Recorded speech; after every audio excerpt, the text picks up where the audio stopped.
Right team, quick video on how to improve the flexibility of the hamstring. We know how to test for the hamstring length. You've got the videos available on your YouTube playlist. What we normally do, as usual, with any restrictions with regards to the hip flexor, hamstring, or any other muscle that we work on, or joints, we always start with a release and a relaxation of the muscle. And the first thing we're going to do is a hamstring foam roller, and it should be all very familiar and easy thing to do. You would do it against a hard surface, lift yourself up and choose one leg to foam roll.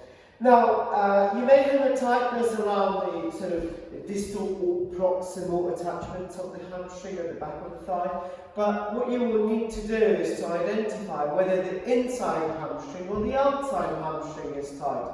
And you can do that by simply rotating your entire leg inside and then outside. You can then add a segment to make it slightly harder and foam roll that way. And I can certainly feel it right at the top here. But as you can see, I'm trying to elevate the entire body and put as much weight bearing as I can on that hamstring. Equally, it may not just be the hamstring thing on its own, so you want to foam roll the entire posterior chain, so you may want to go to your calf, to your glutes as well. The other means of releasing a hamstring will be the use of the peanuts. So two tennis balls wrapped together form what we call a peanut. Now you would put this right at the either proximal, but mainly for those that have hamstring tightness closer to the hip, you'll sit on it and basically add some flexion extension type of motion of the knee joint, and see if you can release it. Again, you can be more targeted. You can rotate slightly inwards and see if the semimembranosus, semitendinosus of the inside hamstrings are tighter.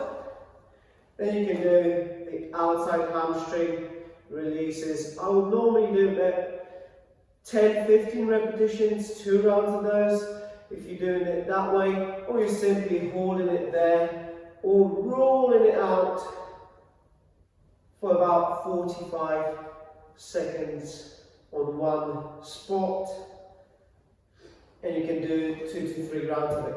And last one that I really like that you can use was if you're here at the gym, you'll have a bar set, and then you basically lean onto it and then put your weight on it. And this here, you can target the exact tissue. Not only that, you can roll the bar to get a bit more deeper feel for the stretch or release on the hamstring. Again, you can do this active releases, sort of active approach as well. Okay, so these are the ways of sort of relaxing with the means of self-manual therapy or self-releases. Next thing you would want to do is a stretch, and I will do my favourite, will be the door frame type of stretch. You'll get yourself on the floor and then put the leg against the door frame, and then basically you aim to push against the door frame for 6 seconds. It doesn't have to be a big effort, so maybe like a 20% of your effort.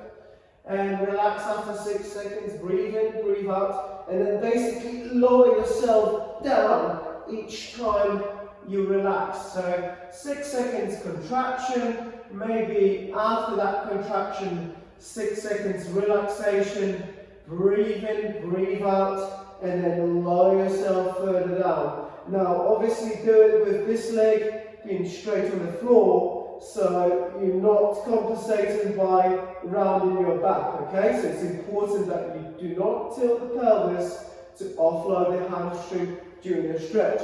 Now, if you don't have a door frame, which will be surprising, you obviously use other means. It is hard in the gym here to find that space because we've got ergs. Then you would use a band or a towel at home. But remember that the hamstring crosses the knee joint. Therefore, if you bend the knee, you offload the hamstring. So it's important that one, you keep the bum on the floor and then keep the knee straight rather than bend. Okay, so that's how you stretch it. With the further sort of eccentric stretch, as I call it, you would go into a bit of loaded stretch, and that I will use sort of a kettlebell or a barbell to do our usual Romanian deadlift. So hip with the bar, stand, rock over here, and then I get to about 80, 85. I can feel quite a significant stretch here. Now I will hold that for about 6 to 10 seconds and then stand up, okay? So here we go again. If you round your back or shoulders, you won't feel that stretch on the hamstring. So you need to make sure, double check your form in the mirror whether you got it right or not, okay? You can then target the inside or the outside hamstrings by simply rotating your feet in, and you'll feel more tension on the inside. Same thing on the outside, okay? Hold there for about 6 to 10 seconds and then stand up. Right. The next thing will be to activate your gluteal muscles, because in many occasions in rowers we'll see the hamstring and the lower back overactive and glutes underactive. So one study or systemic review on the glute maximus activation showed 2 major exercises that activate the muscle over 50%. Is basically a single leg bridge, which you know very well from your warm-ups or conditioning sessions. So you'll do 10 to 15 repetitions on each side, making sure the hip goes up, making sure you're pushing through the heel to get yourself up. And then the second exercise, which showed that it activated the glute max 86%. So that's quite a high activation, is a single leg wall squat, okay? So you hold here for 90-degree angle and hold it for about 15 to 30 seconds, and that will activate the glute maximus.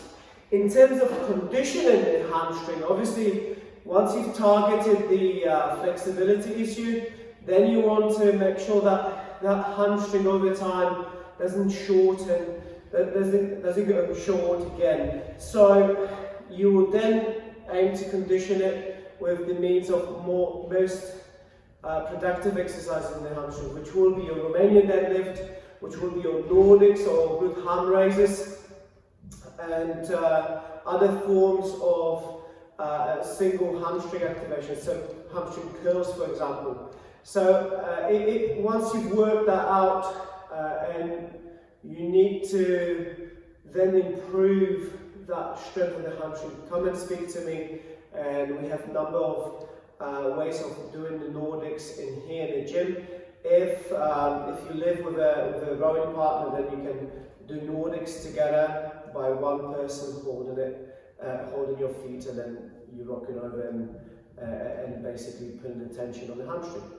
I hope this was helpful, and give that a go. Again, if you're stuck, give me a shout and we can go through these exercises together.